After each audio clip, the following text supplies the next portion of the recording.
여름방학이 얼마 남지 않았습니다. 저희 스쿠디오 영상 중에 겨울방학 공부법이 있었잖아요. 그거의 후속작으로 스쿠디오 여름방학 공부법을 마련했습니다. 와! 오늘은 그 중에서도 수학편, 수학을 어떻게 여름방학에 공부해야 되는지 말씀드리도록 하겠습니다. 저는 재수할 때 6월, 9월 수능 이렇게 196을 맞았어요. 저 같은 경우는 고1, 고2, 그리고 고3, 3, 4월까지는 총 3, 4등급을 왔다 갔다 하는 중위권이었다가 이제 평가원 6월, 9월 1등급 92점을 받고 그다음에 재수할 때는 6, 9 수능 다 1등급 그러니까 중위권에서 상위권으로 올라간 케이스라고 할 수 있습니다.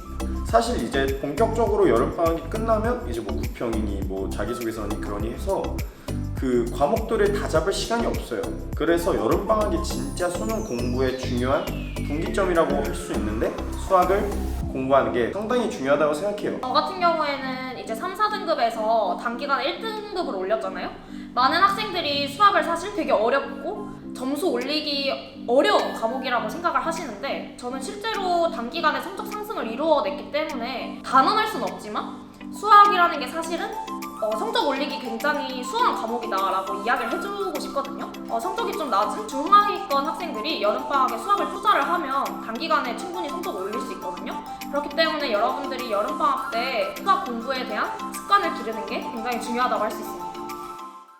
3, 4등급 학생들의 수학을 제가 가르쳐 봤거든요. 경험으로 말씀드리면 틀리는 유형이 딱 두 가지가 있어요. 첫 번째, 이렇게 푸는 거구나. 그런 개념이 헷갈려서 나오는 게 하나 있고, 두 번째로는 이거 계산 실수예요. 두 가지 경우가 있거든요. 첫 번째 경우에는 그런 개념이 부족해서 나오는 거기 때문에 그 개념을 다시 잡아야 한다. 두 번째 문제인 실수를 줄이는 거는 많이 풀어보면서 그 계산 실수를 줄이고 수학에 익숙해지는, 수학에 대한 자신감을 키울 수 있는 그런 두 가지 유형으로 공부하는 게 좋을 것 같다고 생각해요. 제가 고등학교 때 풀업책 2권을 들고 왔어요.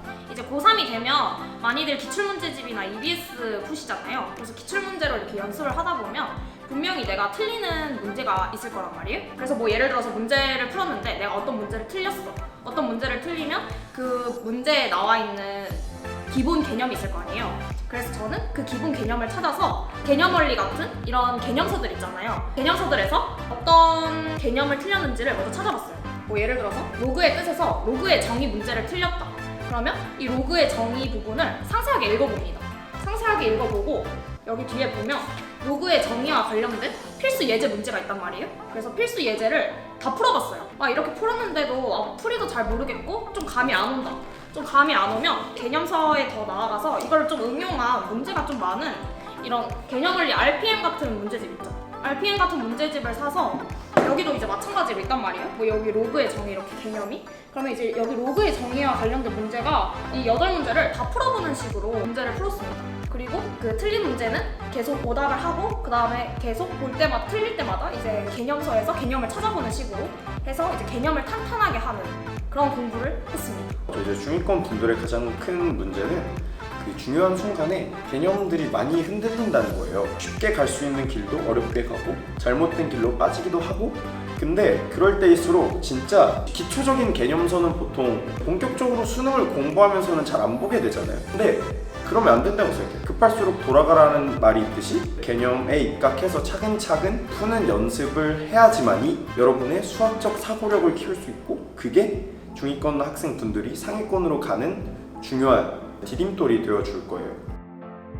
상위권 친구들은 약간 21번, 29번, 30번 그 문제를 꼭 풀어야 된다. 매우 중요하다고 생각하시거든요. 그게 엄청 중요한 거 맞아요. 맞춰야 되는 건 맞는데 그거보다 좀 더 중요한 그 최고 난이도가 아니라 저는 고난이도라고 생각해요. 고난이도 문제를 계속 풀고 연습해야지 수학적 사고력이 길러진다고 생각하거든요. 한 번에 이쪽에 최고 난이도로 가는 게 아니라 고난이도에서 개념이나 그런 거를 연습으로 확실하게 잡으면서 수학적 사고를 길러서 그 최고 난이도를 도전하는 게 맞다.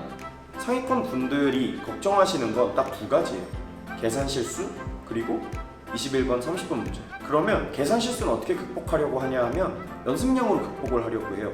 그러니까 21, 30은 사실 공부를 열심히 해도 틀리는 사람들이 항상 나오는 그런 문제들이잖아요. 그래서 거기에 대한 부담감이 상위권 학생들에게는 가장 큰 과제인데, 평가원이 여러분에게 시험 보고 싶어하는 건 개념 활용, 개념 습득 능력이지 고난이도 막 그런 것들이 아니에요.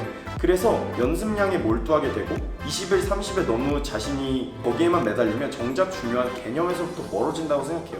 사실 21, 30은 언뜻 보기에는 진짜 복합적이고 어려운 문제인 것 같지만 이렇게 하나하나 떼어서 보면 여러분에게 너무나도 익숙한 유형과 개념들이 합쳐져 있는 그런 문제들이란 말이에요. 그래서 그때일수록 개념서를 저는 한번 푸는 걸 추천해드리고 싶어요. 여러분이 수학 잘하죠. 뭐 개념서 푸는 게 조금 지겨울 수도 있어요. 계속 개념 그런 게 너무 약간 선생님들이 하는 그런 이상주의적인 얘기 같을 수도 있는데, 그만큼 저는 개념이 중요하다고 말씀드리고 싶고, 그렇게 수능 때 중요한 개념 하나 몰라서 틀리는 상위권 친구들이 굉장히 많이 봤어요. 그래서 그냥 여름방학 때 개념서 하나라도 준비해서 딱 이제 9월 평가원 보기 전에 마지막으로 내 자신을 점검하고 다잡는다는 생각으로 개념서를 한번 풀어보셨으면 훨씬 더 도움이 되지 않을까 생각해요. 저는 가장 간과하면 안 된다고 생각하는 게, 문제가 쉽다고 해서 그걸 절대 쉽게 보면 안 된다는 점이에요. 개념 원리나 RPM 같은 문제, 그 문제집의 경우 되게 1, 2등급의 친구들은 이 문제 쉬운데? 내지는 이 문제집 되게 쉬우니까 넘어가는 경우가 되게 많거든요.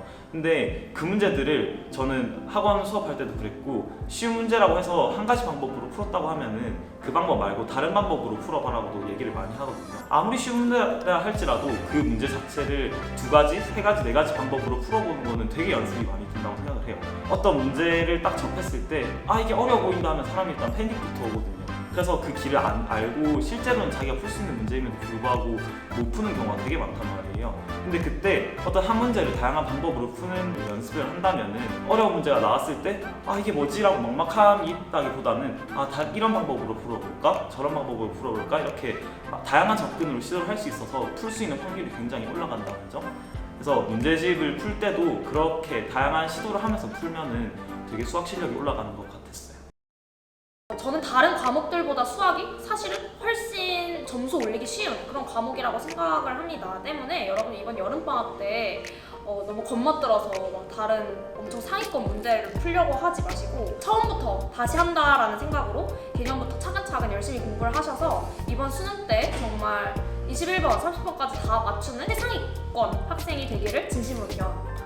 여름방학 때 가장 중요하게 생각해야 되는 건 개념, 그리고 그 개념을 이용하여 푸는 연습, 그 2가지가 가장 중요할 거라고 생각해요. 이 방학 동안에 정말 올바른 방법으로 충분한 양의 시간만 투자하셔서 믿음을 가지고 공부를 하시면 충분히 9평, 그리고 9평이 아니더라도 수능에서 좋은 결과를 얻으실 수 있을 거라고 생각하고, 저희도 여러분의 수험생활 끝까지 응원하도록 하겠습니다. 여러분 지금 여름이잖아요. 되게 덥고 공부할 때 짜증나기도 하고 막 선풍기 소리 돌아가는 것도 되게 예민하고 그런 시절인 거 알아요. 그런데도 노력 많이 하신 만큼 좋은 결과가 따라준다면 정말 좋을 것 같아요. 아마 좋은 결과 있으실 것 같습니다. 하나, 둘, 셋, 화이팅! 7월 23일부터 8월 12일까지 유튜브 댓글란에 있는 링크로 들어가시면은 개념원리 학습 패턴 설문조사를 하실 수 있으세요. 추첨을 통해 10분께 개념 원리를 드리니까요. 많은 참여 부탁드릴게요.